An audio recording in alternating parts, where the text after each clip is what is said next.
I saw a tweet on Twitter from Citizen Observer, and it got my interest, it got my attention. It says, imagine that the Igbo is the one running the kidnapping and terrorism industry in Nigeria. How would the Yoruba media tell the story? How would the army round up innocent villagers that share geographical proximity with kidnappers dead? Imagine that Father Mbaka is Ahmed Gumi and Eyinnaya Abaribe is Rufai. How would the DSS treat both of them? To you, the Yoruba, Hausa, Middle Belt, and Fulani, it is your constant indifference in the unjust treatment of the Igbo that have brought you all to where you are today. When we say that Nigeria should break up, it is not because we don't want the progress of other regions, but because we have seen that a day that is even more worse than today would eventually come upon us. When I looked at this tweet, it resonated with me because from the onset, we have had the Fulani kidnapping and terrorism, and it is associated with this Fulani tribe. They have done more havoc, and they have had representatives, they have had cultural groups defending some of the menace, killing of Christians, killing of Muslims, kidnapping of families, beheading of soldiers, and it has spanned for more than 20 years. But yet they have representatives in the government, yet we have repentant Boko Haram terrorists being enlisted into the army, yet we have been treating them with kid gloves, yet there have been a kind of conspiracy against the Nigerian project. The former President Buhari had to do some kind of PR for them to get lands all over Nigeria. There is this thing that is posed at our faces, yet we deny the fact that these guys are not existent. Look at what is happening currently with the kidnappings in Abuja.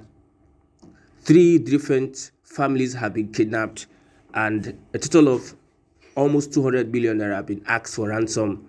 This guy brazenly returned dead corpses to the families. They are in Nigeria. Their location is not too far from the intelligence of the DSS and the EFCC. Former Communications Minister and Digital Economy, that is Pantami, who initiated the NIN SIM connection that will fight cybersecurity and also reduce insecurity in Nigeria. The technology, whether it has failed or the police is not wanting to use it. I have this sentiment that the military is filled with these guys, the police force is filled with these guys, anything force in Nigeria is filled with these guys. You can see the other time that the slot that belongs to Lagos in the military was even occupied by these guys, to show that there is an agenda that they want to take over everything. They want to position themselves all over Nigeria. They want to play politics and hold the country to ransom. Why would we have such kidnappings continue? And we have the Minister of Defense, Badaru, and also we have Matawale holding a very sensitive position. We have the former EFC chairman, yes, he is there, NSA, National Security Advisor, but yet we keep on seeing all this thing repeating itself and not going away at any point in time. The North have rather failed, and they have shown that they are not capable of fighting insecurity. Should we still continue in this menace? 2 people have been killed. Money from a couple of hundreds, they have increased it to 700 million. They are demanding 700 million from a family in Nigeria of today. You can see what happened to Nahiba and the conspiracy about trying to raise money for terrorists in a government that we have sovereignty. We have the commander-in-chief of the armed forces. We are not at war. Government officials, former government officials are raising funds to settle kidnappers, which they have had affiliations with long time ago. And we have leaders, representatives at the upper and lower chambers and it seems nobody is saying or doing anything. The president has not spoken to the fact. The vice president has not spoken to the fact. The security agencies are like not really meeting up with the expectations of the people. And you're telling me that it is well with the country. Why won't people take sentiment to the streets?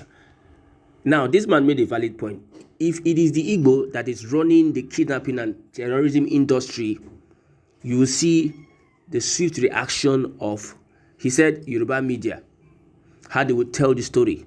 You see how the northerners, especially those in the military, how they will rush and be so proactive in fishing out these people. Unlike the southeast, where we are seeing that there's insecurity. Insecurity is as a result of the influx of fulani herdsmen, killings, and driving farmers away from their farms. That is what brought insecurity. It is the fulani herders that brought insecurity to the southeast. There was nothing like insecurity in the southeast. It is these same people that are terrorizing Abuja that came into the southeast and brought insecurity. That's why a person like Nnamdi Kanu would create a security group, Eastern Security Network, to defend its people. And these clashes has warranted the federal government to bring in the army. And from some eye reports, it is believed that the army gives shield to some of these Fulani herders. So we are tired of all these games that the government is playing, the military is playing. When Jonathan was in power, he said, these guys are in my government. That means some of these people are in the government. We elect them. And we have representatives that cannot stand up and tell us the truth, stand for the truth.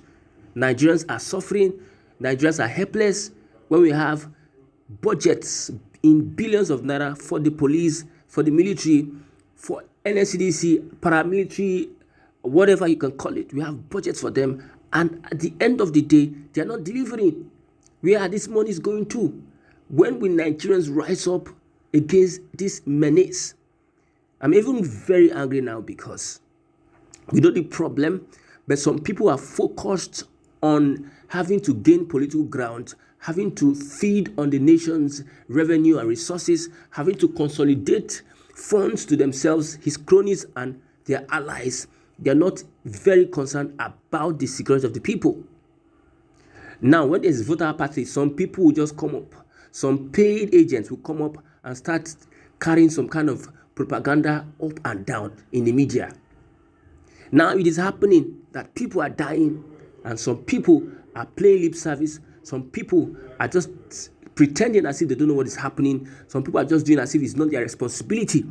Those that are supposed to be brought to book should be brought to book. Those that are being fingered in one way or the other, that have had this association with the bandits, should be brought to book. Somebody like Gumi should not be moving around. He knows these people. He has met these people. What is the government not telling us? What are they not explaining to us? Is it until they kill the whole of Abuja residents, that's when they will come to their reason? And it's so unfortunate that if it were the son or daughter or the family members of a politician, of a governor, of the FCT minister, they will have their phone numbers, they will directly contact them for their release. Now they don't have their phone numbers, they don't know where they are. They are just carrying underground lies and propaganda, saying that we are investigating. So what will happen now? Nigerians will be the one crowdfunding, paying bandits and criminals. Is it what we should be doing at this point in time? Are we supposed to be in this situation? Gumi should be arrested. Every terrorist sympathizers and funders should be arrested. The other time, Saudi Arabia, is it Dubai or Saudi Arabia, gave us a list of sponsors. The government have all these things at their beck and call, and they will come out tomorrow and tell us that they are fighting insecurity. Why haven't you arrested these people, prosecuted them, and let there be a fair trial? These bandits will learn that they have a TikTok page where they post the videos of their locations. Now, DSS would not be able to assess. Their radar will be down. Their intelligence will be down now. They cannot lay hold of these guys. And what baffles me the most is that when they are being caught, somebody will come from somewhere, an intelligent military officer will come from somewhere and tell us that we will have to bring them into the army. Who does that? Which nation that is sensible does such a thing? And you're expecting the whole generals will be there, the whole politicians will be there, the whole people that went to school, professor of security, professor of science, professors, emeritus, people that read, educated people will be there, and the army will take such a step and nobody will resist it. How will you enlist repentant Boko Haram people into the army? Wow. What a country. What a country. What a country. Bigotry, ethnicity, religion, these have been the problem Nigeria has been facing. Now, looking at these people, you will see preferential treatment. Some people might want to take an action because he is a Christian, or she is a Muslim, or he is Igbo, or she is Yoruba or Hausa. That is how people react. Okay, because this one supported a candidate, this one did not support that candidate, and Nigerians are well comfortable with this kind of wrong attitude and approach towards things. When would Nigeria stand up and fight for their right? When would Nigerians realize that the ball is in our court to change Nigerians and not the hands of these politicians? Yemi Osinbajo, former vice president of the country, once said that the politicians that destroy the country are the ones promising you that they are going to fix the country. Is that not ironical? Should we be in water and let soap enter our eyes? These politicians cannot fix anything.